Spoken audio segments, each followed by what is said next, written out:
Pagi, Pak. Bagaimana kabarnya? Bahagia. Bahagia? Iya, Pak. Perkenalkan, nama saya David Farasinur. Hari ini saya menggantikan Bapak Said yang mengajar pelajaran geografi. Kemarin pelajarannya sampai mana?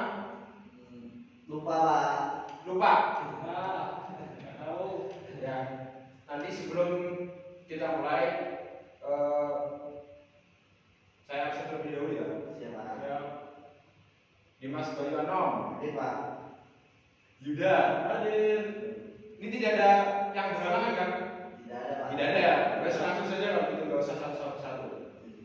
Hari ini kita akan melanjutkan materi gempa bumi. Gempa bumi. Pernah mengalami gempa bumi? Pernah, Pak. Langsung saja. Nah, sepertinya kalian kan sudah sering dengar di berita maupun di sering lah di media tentang gempa bumi. Gempa bumi itu definisinya apa gitu? Tanahnya goyang, Pak. Tanahnya goyang. Ya, buminya Ada lagi? Buminya getar. Yes. Ya. Tadi gempa bumi apa? Tanahnya getar. Terus Goyang, Pak. tanahnya goyang. Apa lagi? Tanahnya geser. Tanahnya geser. Apa lagi? Yo. Rumah hancur. Hah? Rumah hancur. Ya. Jadi langsung saja, kalau gempa bumi itu artinya getaran atau guncangan yang terjadi di permukaan bumi akibat pelepasan energi dari bawah permukaan secara tiba-tiba yang menciptakan gelombang seismik. Ada yang tahu gelombang seismik? Tidak. Tidak, Pak. Gelombang seismik? Tidak. Nah, kalau di sini ada gambar lapisan inti bumi. Yang pertama itu kerak bumi, yang paling atas. Jadi kita itu tinggalnya di kerak bumi, lapisan kerak bumi di permukaan bumi. Lalu yang kedua ada mantel bumi di kedalaman 2.850 km.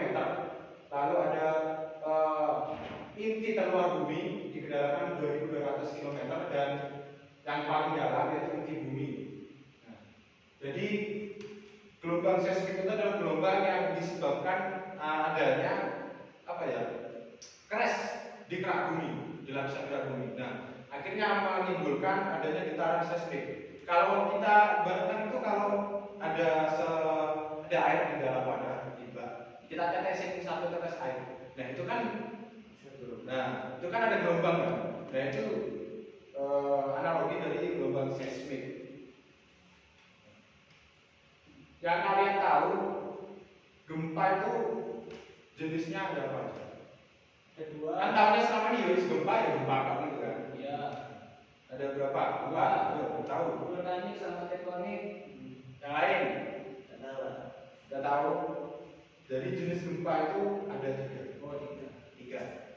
Yang pertama itu ya seperti yang disebutkan saudara atau Mas Yuda, ada gempa vulkanik, yaitu gempa bumi yang disebabkan oleh letusan gunung berapi.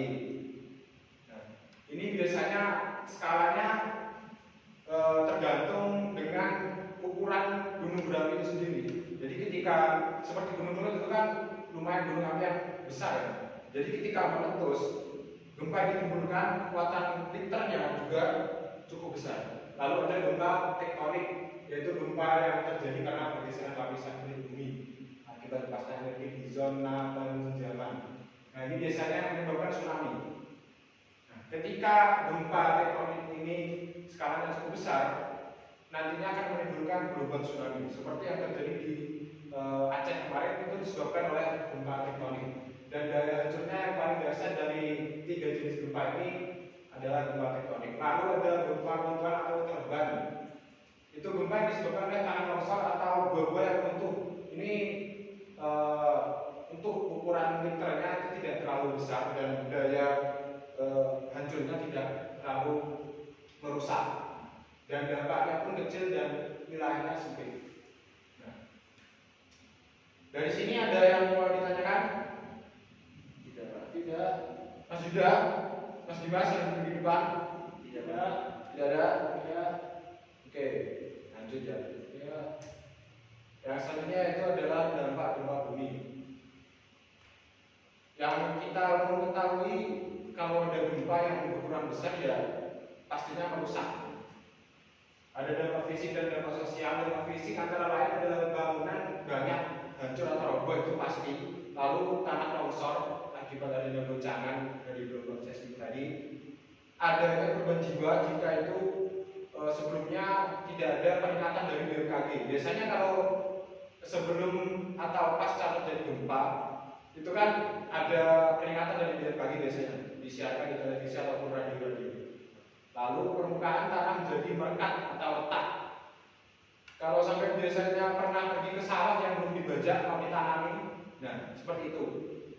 Lalu jalan putus, banjir atau rusak tanggul dan lain-lain. Intinya bersifat merusak. Lalu dampak sosialnya bisa menimbulkan kemiskinan karena banyak sumber ekonomi yang rusak. Jadi akhirnya ekonomi terjadi kelaparan, menimbulkan penyakit. Dan bila ada skala yang besar, dapat menimbulkan tsunami yang besar dan menumbuhkan politik, sistem ekonomi dan sebagainya. Jadi dampaknya itu sangat luas. Seperti yang di Jepang, tsunami di Jepang itu kan lumpuh total, pemerintahan lumpuh total. Dan apa yang harus kita lakukan ketika terjadi gempa? Biasanya kalau Mas Yuda kalau gempa ngapain? Panik. Panik terus. Lari keluar. Lari Cari keluar. tempat yang nggak ada bangunannya. Ini ada beberapa hal yang harus dilakukan ketika terjadi. Yang pertama, tidak boleh panik, harus tetap tenang dan memikirkan apa yang harus dilakukan. Nah, yaitu jika berada di dalam rumah bisa melindungi kepala dengan bahan-bahan atau benda-benda yang keras, apapun itu. Kalau tidak sempat keluar misalkan ada di apartemen dan desel-deselan gitu. Jadi melindungi kepala dengan benda yang keras, misalnya di bawah meja. Lalu kalau berada di dalam ruangan, dalam gedung yang tinggi, misal di hotel gitu ya, jangan naik lift, lebih baik naik tangga, biar lebih cepat.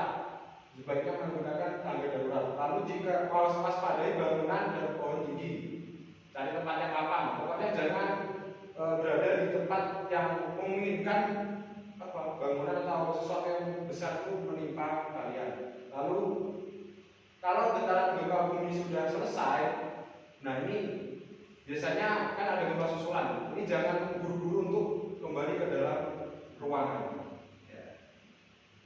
Dari materi yang Bapak sampaikan tadi, ada yang ingin ditanyakan atau masih bingung?